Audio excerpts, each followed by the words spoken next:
किया और कहते कहते अचानक नंद बाबा का कंठ रुंध गया, वाणी मौन हो गई। यशोदा मैया पास में बैठी बैठी सारी लीलाएं सुन रही थीं। लाला की उन दिव्य मनोहर बाल लीलाओं का स्मरण करके मां का हृदय वात्सल से उमड़ पड़ा, नेत्र सजल हो गए। यशोदा वर्ण्यमानानि पुत्रस्य चरितानि च शृण्वन्त्यश्रूंश्च वास्राक्षे स्नेहस्नुत पयोधरा। नंद और जसोदा मैया को इतना भाव विह्वल जब देखा, तब उद्धव जी ने हाथ जोड़ के प्रणाम किया। युवाम श्लाघ्य तमूनून, बाबा धन्य है आप, प्रशंसनीय है आपका प्रेम कि जो सारे जगत का नियामक जगदीश्वर, जो सबके घट घट में निवास करने वाला नारायण, उनके प्रति आपके मन में इतना वात्सल्य, इतना अनुराग। बाबा एक बार भी मरते समय जो उसका स्मरण कर लेता है, उसका संसार का आवागमन ही मिट जाता है। यस्मिन् जनः प्राण वियोग काले क्षणं समावेश्य मनो विशुद्धम निर्हृत्य कर्माशयमाशु याति पराम गतिं ब्रह्ममयोर्कवर्णः। प्राण वियोग काले, अंतिम क्षणों में महाप्रयाण के समय एक बार भी जो उस प्रभु का स्मरण कर लेता है, विशुद्ध मन अब उन प्रभु के चरणों में लगा देता है, वो समस्त कर्म बंधनों से मुक्त होकर के परागति को प्राप्त करता है। बाबा, जिसको आप अपना बेटा कह रहे हो, यदि उन्होंने वचन दिया है आने का तो अवश्य आएंगे, अति दीर्घेण, बहुत जल्दी आएंगे। परंतु आप बुरा ना माने तो एक बात कहूं, कहो भैया। बोले मां खिद्यतम महाभागौ द्रक्षत कृष्ण मंतिके अंतर हृदय सबूतानाम आस्ते ज्योतिर्वैधसी। बाबा, जैसे ईंधन में वग्नि का वास है, काष्ठ में, लकड़ी में आग रहती है, घर्षण करो प्रकट हो जाएगी, परंतु वग्नि जो काष्ठ में व्याप्त है वो दिखाई नहीं देती। और एक अग्नि प्रकट रूप से दिखाई पड़ रही है, जिससे हम तापते हैं और भोजन सिद्ध करते हैं। तो एक प्रकट आग है और एक काष्ठ में व्याप्त अग्नि है तो दोनों ही अग्नि, एक व्यापक अपरोक्ष, एक तो प्रत्यक्ष और एक परोक्ष। दो प्रकार की जैसे आग होती है, ऐसी परमात्मा का एक तो कृष्ण रूप में प्रकट विग्रह है और दूसरा वही श्री कृष्ण व्यापक रूप में सबके अंतर्गत अंतरात्मा बने बैठे हैं। अंतर हृदय सबूतानाम आस्ते, सबके अंतर्यामी बने, सबके घट घट में विराजमान वही कृष्ण है तुम्हारे, जिनको तुम अपना बेटा कह रहे हो। एक दारुगत देखिए एको पावक जोग सम ब्रह्म विवेको। एक दारुगत देखिए पावक जोग सम ब्रह्म विवेको। इस प्रकार से उद्धव जी बड़ा अद्भुत ज्ञान दे रहे हैं ब्रज गोपियों को।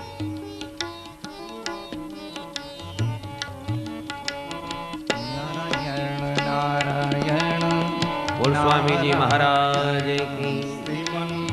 नारायण नारायण नारायण नारायण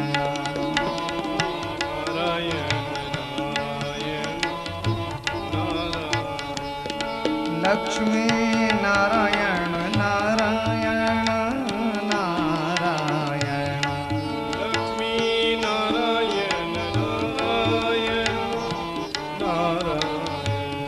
नारायण लक्ष्मी नारायण नारायण नारायण लक्ष्मी नारायण नारायण नारायण भजमन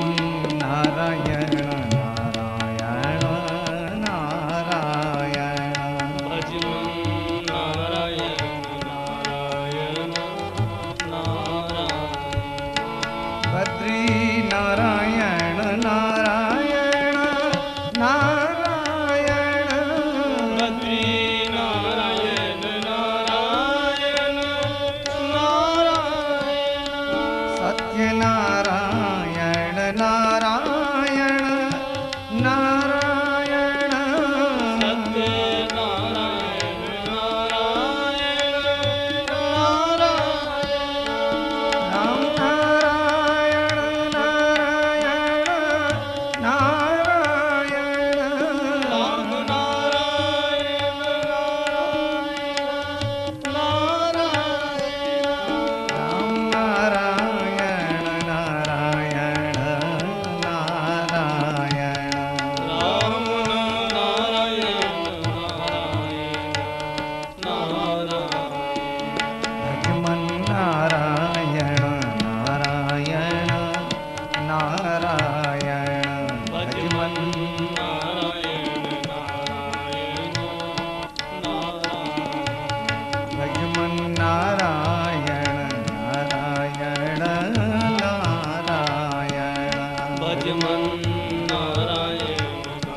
लक्ष्मी नारायण भगवान की अनंत श्री विभूषित पूज्यपाद श्री स्वामी जी महाराज की जय जय जय श्री राधे।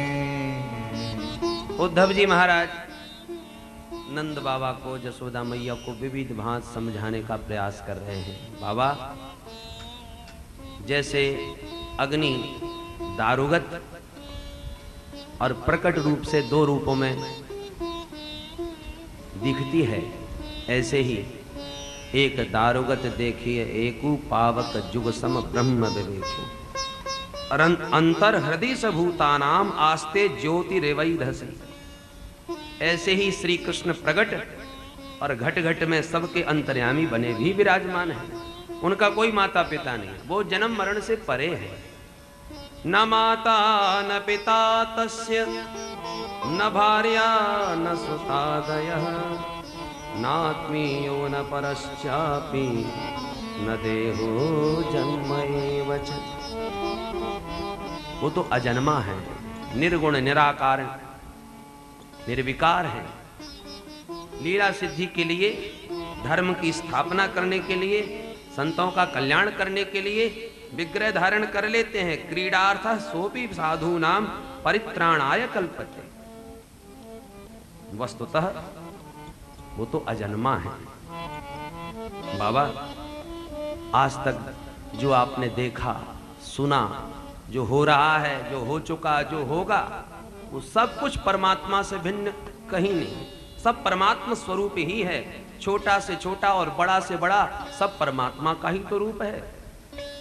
दृष्टम श्रुतम भूत भवत भविष्यत,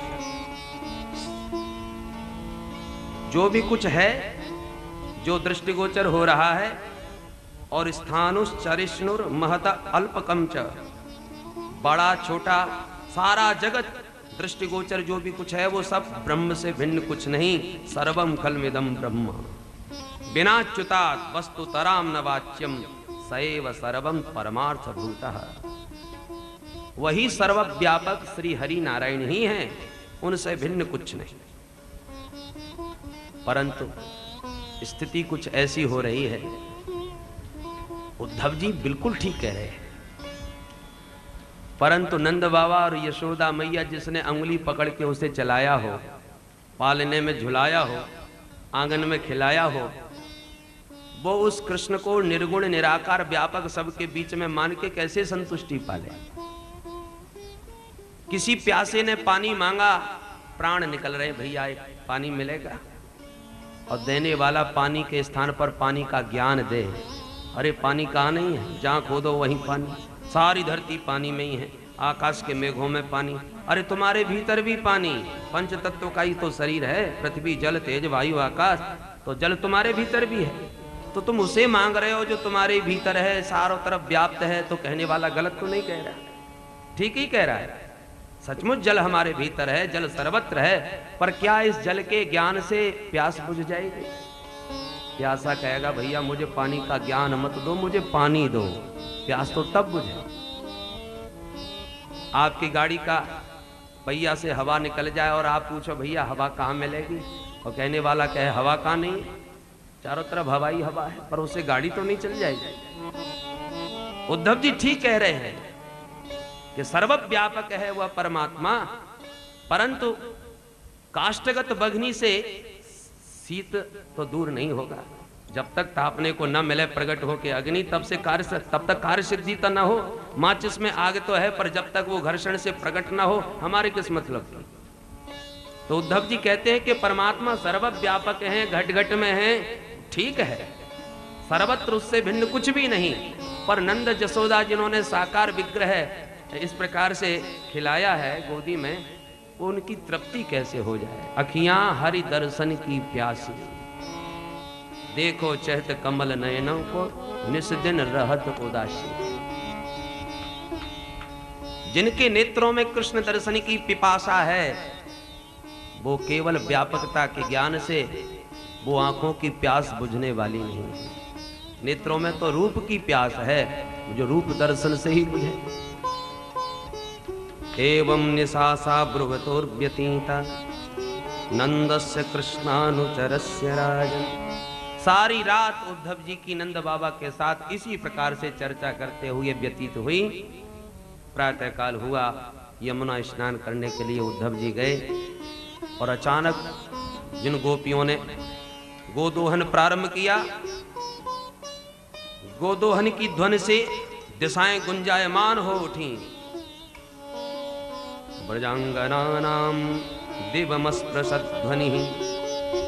और अचानक दधि मंथन करते, दुग्ध दोहन करते हुए एक गोपी ने नंद भवन के दरवाजे रथ देखा। अरे सखियों, देखो देखो, ये वही रथ है जो अक्रूर लेके आया था, जिसमें बैठ के हमारे कन्हैया गए थे। लगता है अक्रूर आ गया, दोबारा आ गया, तो निश्चित कन्हैया को लेके ही आया होगा। चलो चलो, सब गोपियां अपना अपना गृह कार्य छोड़ करके भागी, रथ को घेर लिया चारों ओर से।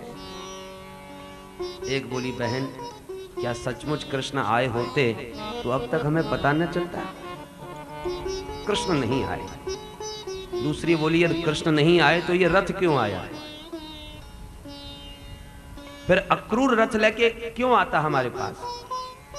तो एक गोपी ने व्यंग किया, अरे पहले आया था श्री कृष्ण को लेने, सो ले गया।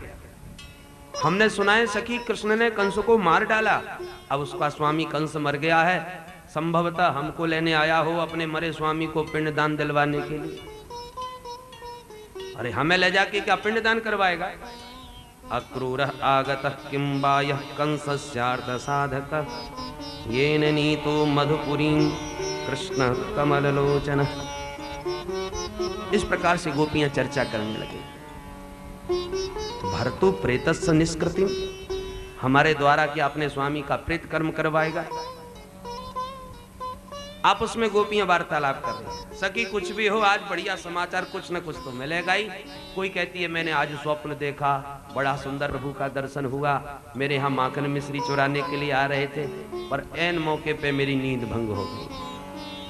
सब अपनी अपनी गाथाएं सुनाने लगे। उद्धव जी स्नान करके लौट रहे हैं, कान लगा के सब सुन रहे हैं।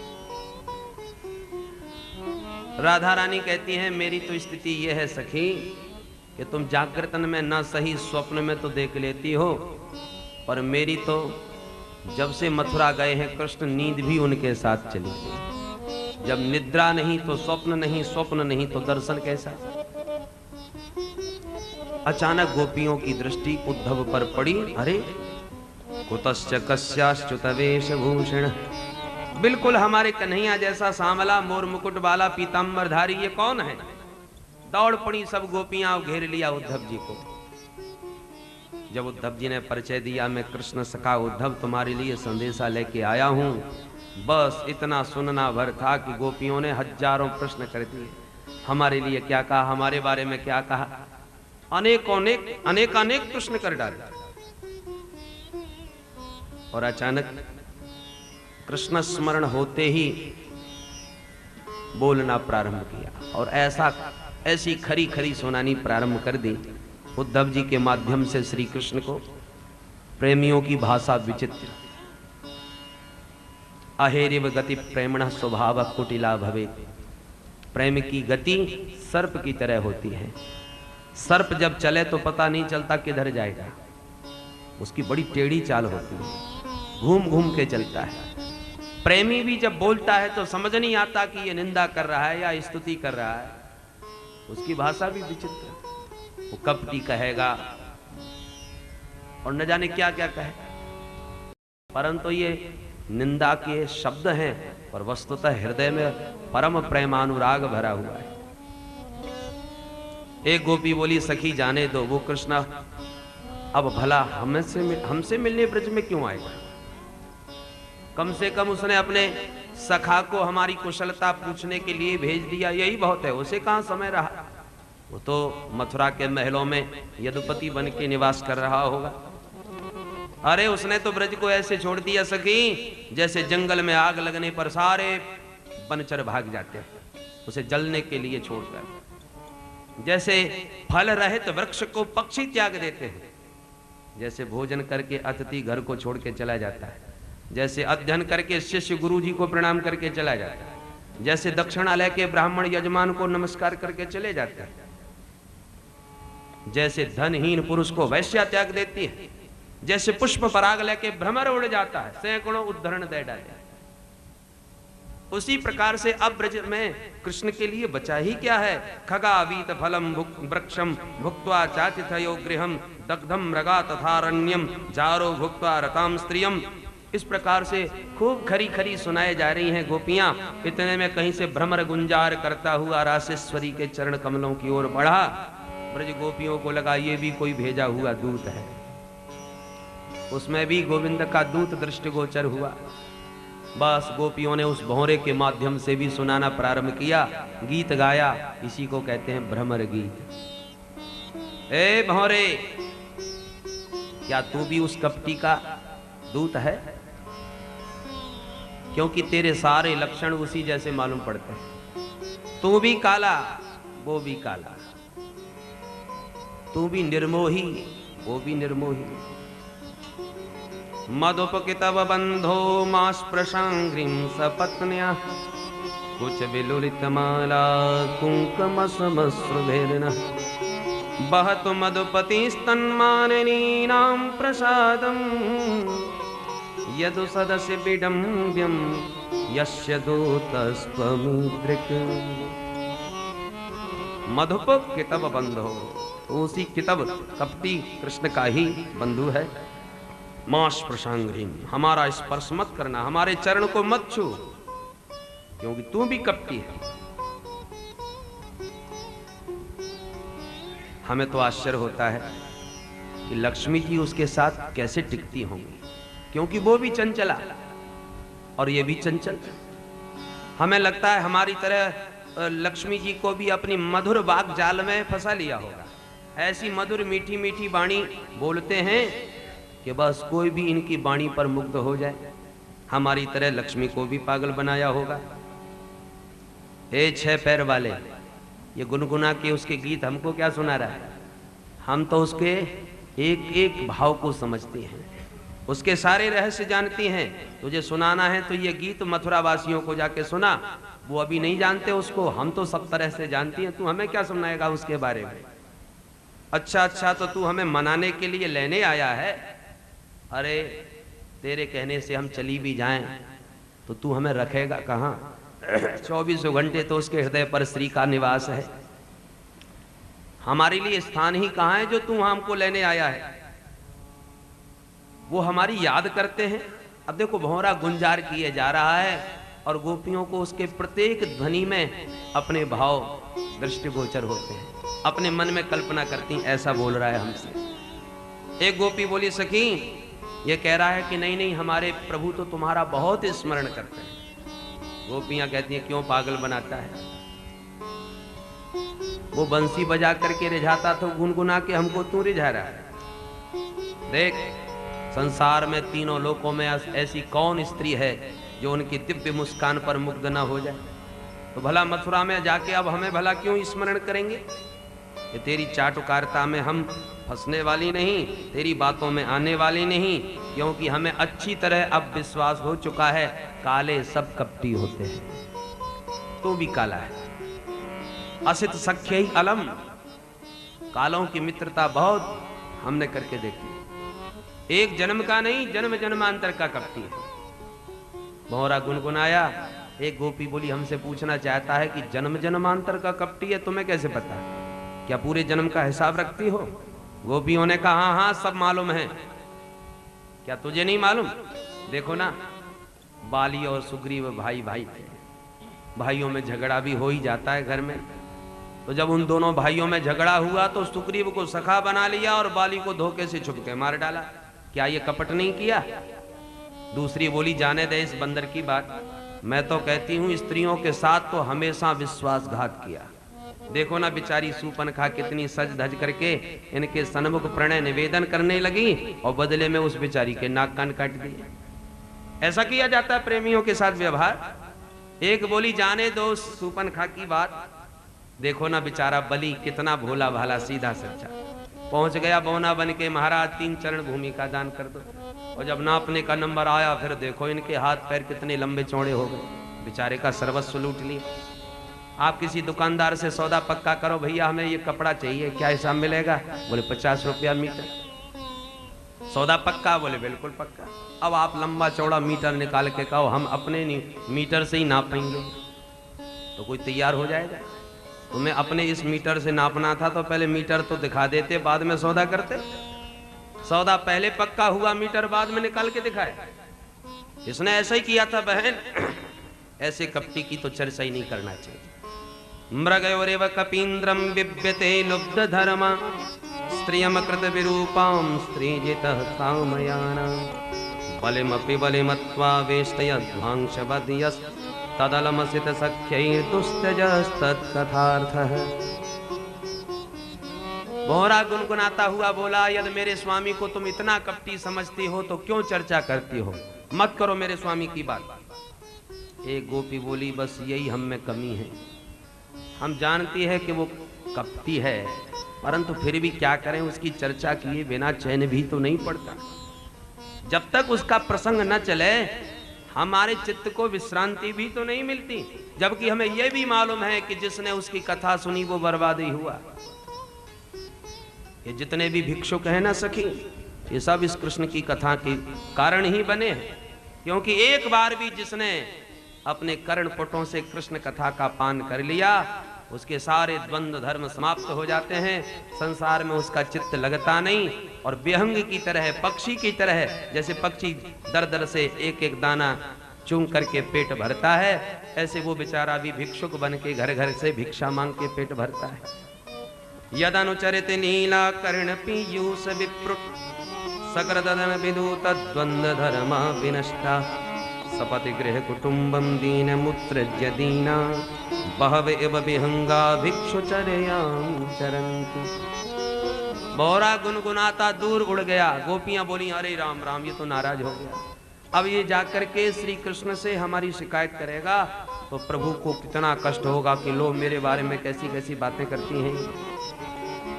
तो सब पुकारने लगी भैया भ्रमर, कान पकड़ती हैं, क्षमा मांगती हैं, एक बार तुम वापस आओ, अब हम तुमसे ऐसी कोई बात नहीं कहेंगे जो तुम्हें बुरा लगे।